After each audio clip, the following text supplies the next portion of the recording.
नमस्कार मु सुरेश चौधरी। आज आषाढ़ मास शुक्ल पक्ष द्वितीया तीन ठाकुरंक घोष यात्रा बा रथ यात्रा।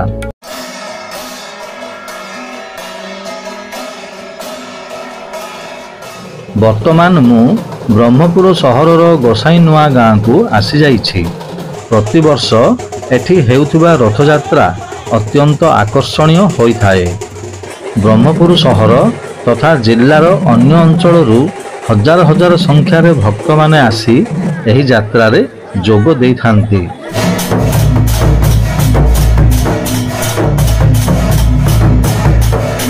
तीन रथरे रथारूढ़ हेबे दारू ब्रह्म, एकाकार हेबे अगणित भक्त और सेमानंक प्रभु श्री जगन्नाथ। बाहरे उत्कंठित भक्त रथ पथ।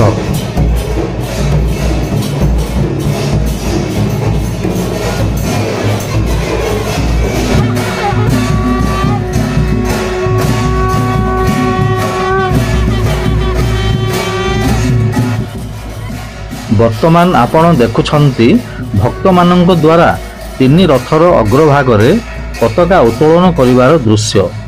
एठारे कही रखे एही तीनोटी पताकार नाम अलग अलग अछि।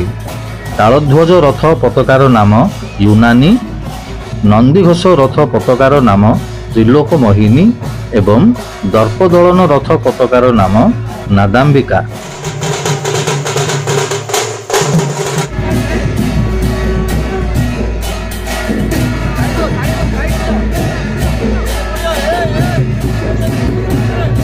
धाड़ी पहुंडी रे बाहरिले चतुर्धा मूर्ति। भक्त माने ढोल घंट मृदंग बजाई दारू ब्रह्म को पाछटे आनिलेनी।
तीन रथर पताका भली तालध्वज रथरे चारोटी कला घोड़ा, दर्पदलन रथरे चारोटी नाली घोड़ा एवं नंदीघोष रथरे चारोटी धला घोड़ा अछि।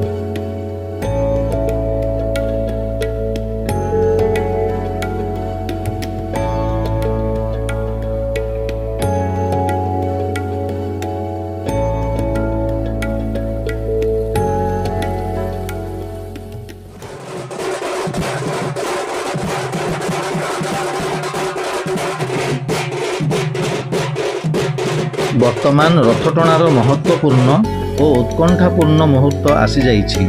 भक्त माने विश्वास करती दारू ब्रह्मंक रथ टाणिले सेमानंक मनस्कामना पूर्ण हेबो और समस्त दुख दूर हेबो।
दी चकिया गाड़ी रे 2 जण बसिब 3 जण को मना धरा पड़ी गले पुलिस हाथ में काटी देवे जरिमाना नुहति शत्रु नुहति मित्र सब कथा को से रेडी भले थिले से पिठी आसिबे नले गांडी बाड़ी बाड़ी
दर्शक बंधु भिडियोटी भल लगी लाइक करंतु कमेंट माध्यम आपणक मतामत निश्चय जणांतु शेष में मो चैनल टी सब्सक्राइब करिवे बोली अनुरोध।